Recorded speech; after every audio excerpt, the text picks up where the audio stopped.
Trump is delivering on every front this is just amazing. We have seen a historical time in the last 2 years, and now the time we're going into is going to be even more historic. And what we have is a group trying to take over power and this huge centralized system that actually wants to empower the individual and wants you to have hope and really wants to get back to normal human values that transcend whether you're an American or Russian, Chinese, Mexican, it doesn't matter. And when you see somebody like Stephen Bannon, who openly wants to make people so prosperous that we break the will of political correctness, and the people that really have a vision and an understanding of the really sick psychological control that the nanny state was trying to put into society. And we've got a long way to dig out, but the worm is turning very, very quickly. So as Pachinik was just saying, Dr. Pachinik, this isn't about, oh, look, we're having big victories. Oh, look, Trump's so great. It's about, wow, this is what it looks like when somebody really takes action and doesn't care what the other side has to say and is committed.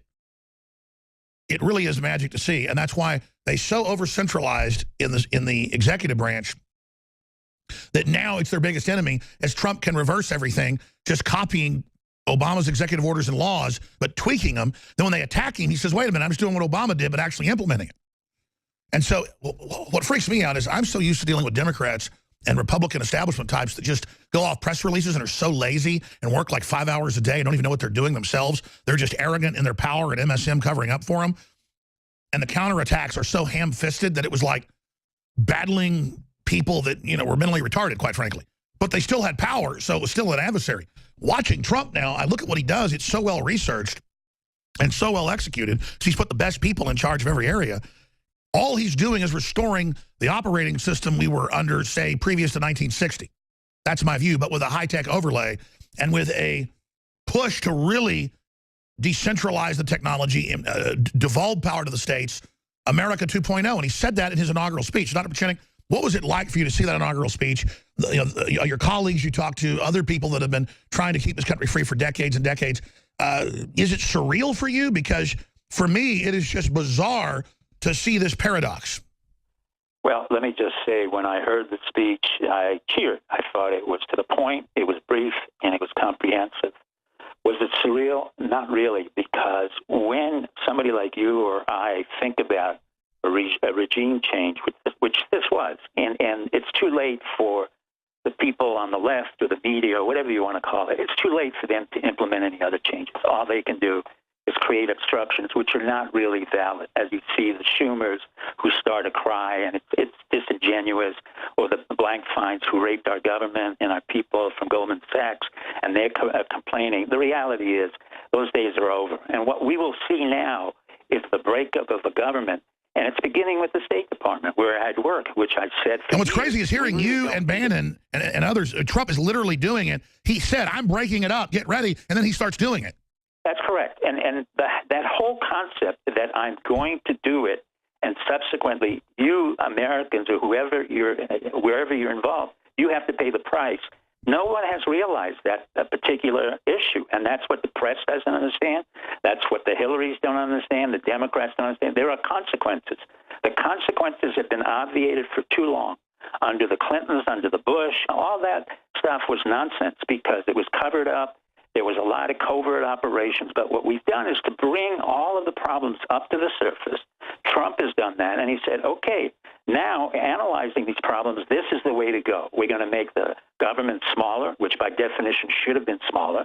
We're no longer going to have 1 million people in the Pentagon supporting 1 million soldiers. That's not going to work. We're no longer going to have 20,000 foreign service officers who really don't do very much. Sure. What do you make of democracy or anything else?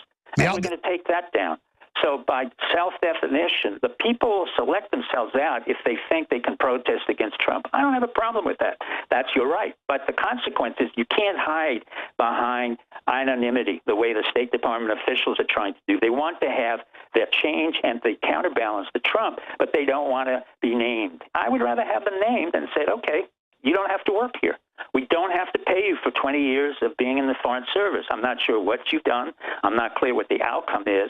And quite frankly, this is what I used to do in management. And we used to get rid of people one after another.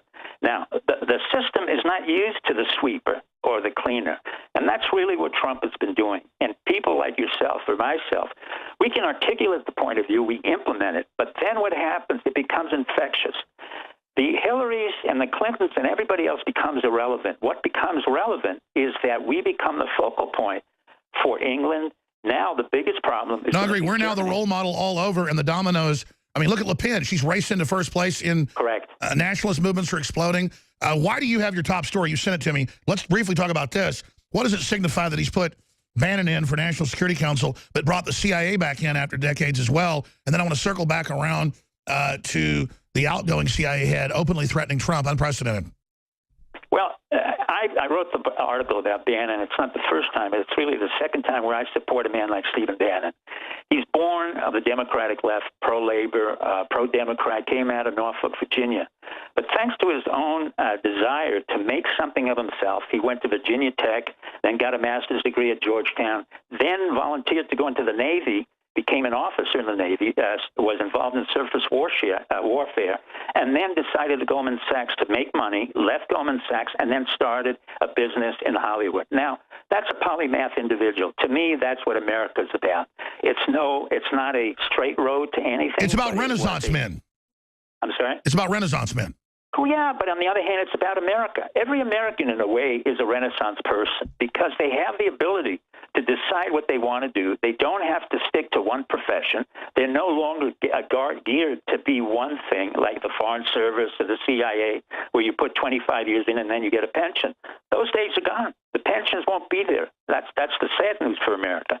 But the people who are entrepreneurial, like the Steve Bannons, like yourself and others, those are the ones that will flourish. Well, when you put that uncertainty into the system of being entrepreneurial, which is the basis of this country, then all kinds of things happen. Sure, let's walk through some of the headlines on your site. You point out Democrats suffer from senile dementia, claiming Putin puts words in Trump's head. Let's talk about that. Let's talk about the Women's March you've exposed. I mean, let's talk about then, if they are defeated, then what do they do? Because they've got tens of millions of people. I've been out there. I don't need a psychology degree to know they're mentally ill. Well, it's not an issue. I differ from you in a little way because I know the people who are protesting. But if you think about the protest, women getting together and protesting that we are women and we want liberated freedom or whatever, it's not relevant. It was so awkward and so basically inept that it didn't really address the question of change in the federal government. It's not about abortion. It's not about your rights to have or not have a child. It was so out of tune. It was as if they were playing an instrument in another chord, in another time, and another way. I agree. They're not synced up with anything. I mean, we're in the zeitgeist. Everything we're doing is like this human will to succeed and propel and invent and trailblaze and discover. And everything they do is like trying to pull us down. As a psychiatrist, what do you call that? Do they hate themselves? So they're projecting their loathing? Because I'm not being a mean person, but... No, I don't want to get into the psychiatric mode. What I call themselves is what I called Hillary, Condoleezza, and Madeleine Albright, inept, untutored. They were basically people who came out of the so-called elite schools of either Stanford or Harvard or whatever, and they thought that was sufficient and necessary just to keep them for the rest of their life. That wasn't the case. The simple case is you can protest whatever you want. You have to articulate it, but it's not relevant to the United States because the real people who voted for Trump were exactly the people whom we've talked about and who listened to the Alex Jones. And you've said this 1,000 times, and hearing you and Bannon, it's like the same person. But I've been talking to you 15 years now, Doc, not 12. He says they don't get us. They don't know America. They don't know who they're dealing with. They're not even in the same universe as us. That's really it. They are literal elitists. It's as simple as that. I mean, you're going to Los Angeles. I worked in Los Angeles. It's not real. I mean, there's a movie called La La Land, which is terrible, but they think this is a representation of what they're about. It's literally not relevant to the way of life in America. Once Hollywood was relevant, it is no longer relevant because of the Internet, because of the Alex Jones, because of the webinar. So what's happening is you're seeing arcane systems disappearing in very quick time. So we're like watching ships sink, basically. Well, they're not sunk completely, but they're getting water on board. They are sinking very rapidly. It's more kind of the death of an elephant. Could they reinvent themselves if they joined with the American system of the Americana? Could they go from being historical to being historic? Yeah, that's a good point, Alex, because if you see a guy like Bannon who came out of the Democratic left and came out of pro-labor and all, and switched. He went to the side where he understood that real America was not about elitism. It was about work, about achievement and failure. That was not inherent in the left, where it had labor unions, where you had a steady income, where you had a pension. Those days are gone. The notion of consistency and security, that's gone for the individual. For the nation, no, because we grew and we did our best when we had to develop technology, when we had to take great risks, and that's where we are right now. Well, it's just like children. If you don't make them strive, make them learn, make them go under pressure, they turn into just demonic, spoiled brats.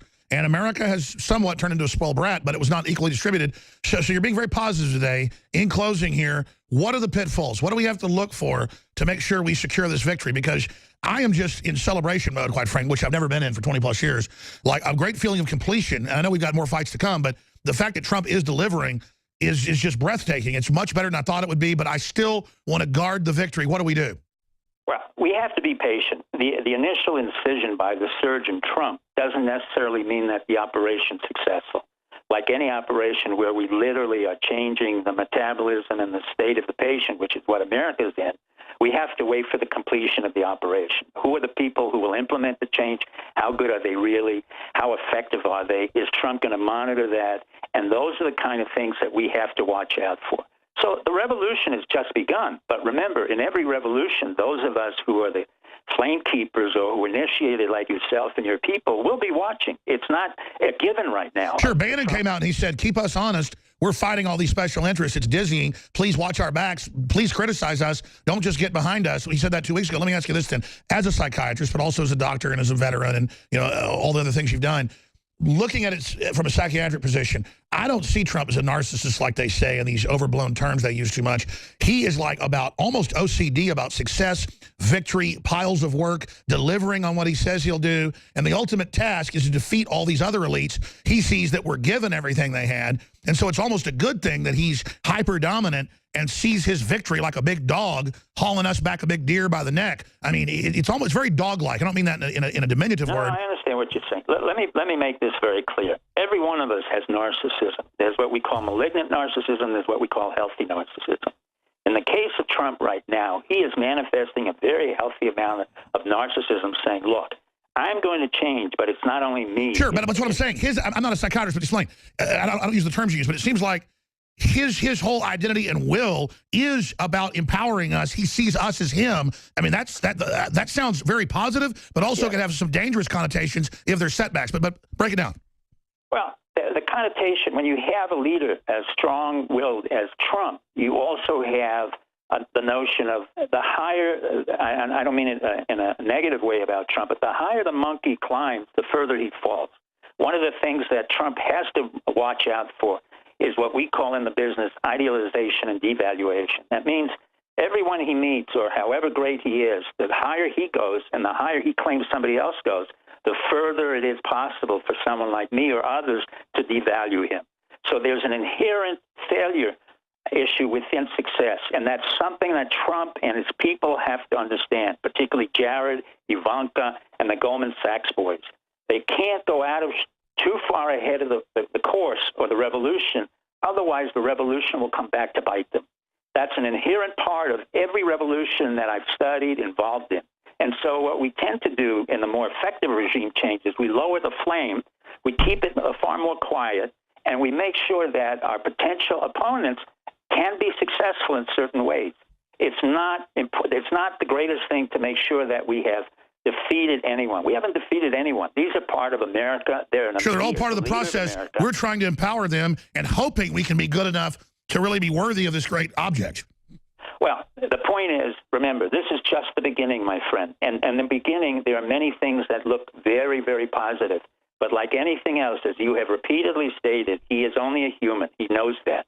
His capacity is limited by the fact you only have 24 hours a day. He gets tired. He has people who are beyond his family reach.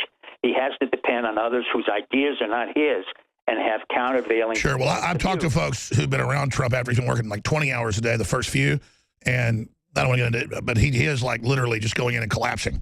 So I tell you, he's really doing it, though. Well, remember this, Alex. We have many leaders in the military who've also been on duty 24/7. They have countervailing points of view, and I would certainly caution or put a very pleasant advice to Trump and his people. to accede to those military generals who see things differently. In other words, don't assume that everything he does may be the only way to do it. Do understand that the people... Well, I mean, he let Mattis appoint all his own people. Same thing with Flynn and the rest of them. Let's do one more segment, and then Paul Watson's coming up from London. I'm Alex Jones. And we've been resisting the globalists and the corrupt consolidators of power who want to sew it all up, who think humanity's ugly because they themselves are so ugly. But we have to also resist our lesser angels and be good people. We've got Roger Stone's book. Everybody that gets it signed here, no additional charge. And it's discounted $5, $19.95 out of the gates because I bought so many of them I can discount them at InfoWarsStore.com. Or call toll-free, 888-253-3139. Roger's on the show tomorrow. Now, we're talking to Dr. Steve Pieczenik. We're almost out of time. Paul Watson's going to be taking over. I got to most of it today. I may do 5 minutes into Paul's time. I did a few more clips I want to cover. But make no mistake, I think humanity's coming back up to the surface. When Trump said in his inaugural speech that mark January 20th, 2017 as the day that America basically was reborn, I think the whole movement to put Trump in was that. But it really was the spoiled brat nature of Obama and Hillary, and Obama coming out when Trump did the same thing he's done and bitching. It's like they're so comical. I don't normally downgrade my enemies, but if you look at Madeleine Albright and Hillary and all these people and Michael Moore, I mean, they're like caricatures of losers, and it makes me feel bad. How did we ever get in a position where these people were ruling over us? Dr. Pieczenik? Well, you have to remember that whatever was the institution is gone. How we got there, it's a multi-level issue. It was pensions, it was unions, it was all kinds of covert promises and overt promises. But the reality is we're coming into a new era where literally a businessman and an executive has taken over a company called America. Now, people say you can't run America like you run a company. That's not true. There are many things that we can do as business people where we can change the nature of our... But, I mean, life is a business. It's all calories. It's all numbers. It's all survival. It's all procreation. Life is a business. Well, it's a business because we began as a business. We started with a revolution called the Tea Party. Every one of our founding fathers was in the business of real estate or tobacco or cotton. And every one of our subsequent entrepreneurs came out of the fact that we created, in part with England, the Industrial Revolution. We are now in the process of deciding which countries we want to do business with, which countries we do not want to do business with, which countries... Which is part of sovereignty, saying America decides, like a woman, who we get in bed with. I mean, it's about basic sovereignty. That's why they're so pissed. Well, that's correct. Basically, what we're doing now is we're negating on the notion that we've absolved ourselves of responsibility in the past, meaning we're no longer going to acquiesce to some group of 110 different nations which may or may not contribute to world peace or the weather or Saudi Arabia heading up the Human Rights Board, jokes like that. I'm sorry? Saudi Arabia, heading up the UN Human Rights Board, jokes like that. That's absurd. And now what's going to happen, despite the fact that Trump has businesses in Saudi Arabia, the following countries will be in serious trouble. And I'm not throwing that out as a threat. I'm just saying it's evident. One is Saudi Arabia. They have an unemployment rate among their youth of over 40%. Next is Qatar, then Dubai, United Arab Emirates. Then you go into Turkey, which has trouble. Then you're going into Germany. Hold on, do 5 more, because this is important on geopolitical with Dr. Steve Pieczenik, who's overthrown plenty of tyrannical regimes, who he thinks the next dominoes to fall are. I tell you, those Islamic regimes are such spoiled, rotten people. They treat their people horrible. I'd love to see them fall. We'll be back. We're going to Google this or search engine this live on air, but I think Saudi Arabia's got something like 8,000 princes, and the lowest level one gets like $5 million a year. I mean, I'm going from memory. We can pull it up. Just the number of princes and then what they get a year. The general public's real poor. If you smart off against the government, they execute you. If you're a homosexual, they execute you. And then, when they have a bombing campaign, a guy flies one air mission from 20,000 feet and drops a bomb with no anti-aircraft on a village. They buy him a $300,000 Bentley and give him like an Iron Cross, basically, or Congressional Medal of Honor, Flying Cross. I mean, I don't want to sit here and bash Saudi Arabia, but what a joke. And some made-up royalty the British created, in the 1920s or whatever. You were getting into failed states and just talking about those. I mean, failed states different than one about to fall. But, yeah, you talk about 40% of people in Saudi Arabia being unemployed. Break that down, Dr. Pieczenik, in the next few minutes, other places you think are in big trouble. Well, the biggest problem problem, besides the Middle East, Saudi Arabia, and the Sunni countries, will be China. And it's not an issue of a military confrontation. It's an issue that President Xi, who is really what we call a princeling, the son of a major revolutionary, really can't handle the economy, which is totally messed up. There's a huge outflow of cash that's going into the United States and elsewhere. He has a major devaluation of the yuan. He has companies that are so corrupt that they're making up numbers for the bonds that they're selling in the trillions of dollars, and he has political unrest. What that means for the United States is that we're not going to war. We simply have to stabilize and help him to stabilize his own government before he thinks that an external war can help him out. The truth of the matter is that China is both economically and politically very fragile.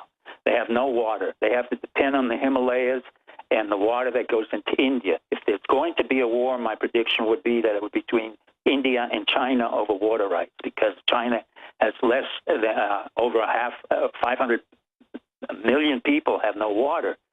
Then you go into the countries in the EU. England is going to drop out. Germany now has to hold the basis of the foundation of the EU. France is in a terrible shape. Spain is in terrible shape. Greece is in terrible shape. Italy, Portugal, terrible shape. The one country that seems to be cleaning itself out even better than we have is Brazil. Brazil has indicted its former president, Lula. The president before that is vice president now. And they're having a very similar nationalist, anti-globalist movement. Correct. And the Brazilians are lovely people. They're not aggressive. They're wonderful Catholic from Portugal. And they have effectively neutralized four of their senior people and are continuing to do that in their Congress. So I see a very optimistic future for Brazil. I do not see one for Venezuela. He should be taken out. What about Cuba? The head of it. Argentina will come back up, and other Latin American countries as well. Hopefully Chile. What happens with Cuba? Is America will still be the lodestar for most of the countries around the world. Not because we're going to send troops, but simply because of the model that we're instituting now of an internal revolution without violence becomes a very important paradigm for people all over the world. It started in Arab Spring in Egypt. It didn't succeed there because, in turn, the military had to be put in. But now what the world is going to watch is how effectively Trump and his people can literally make change. 1776 worldwide. I'm sorry? Couldn't you call it 1776 worldwide? Yeah, I think it's a valid point. This is more significant in any ways than, well, I can't say more. It's equal to the one. It's a continuum, as you said. 1776, because we're literally in the 21st century where the new commodity and the new way of relating is through binary numbers. Sure. And that original root, though, of 1776 now is into the mighty tree. Thank you, Dr. Pieczenik. StevePieczenik.com. Find his books some more there. Thank you, sir. In case you haven't heard, InfoWars has become the most influential media outlet in America. We're making freedom go viral. And now we are proud to announce a new weapon in the epic battle against the globalists. InfoWars Prime, where you can watch live high-definition feeds of The Alex Jones Show, plus exclusive insider videos from the InfoWars crew and behind-the-scenes action. Go to InfoWars.com/app and download today. InfoWars Prime is available right now for your iPhone or Android. You will have access to exclusive videos that you can't see anywhere else. And that means live coverage of events and breaking news on location as it happens. You can also take advantage of amazing deals from the InfoWars store that are only available for InfoWars Prime subscribers. That's InfoWars Prime at InfoWars.com/app. And if you can hear my voice, you are the resistance.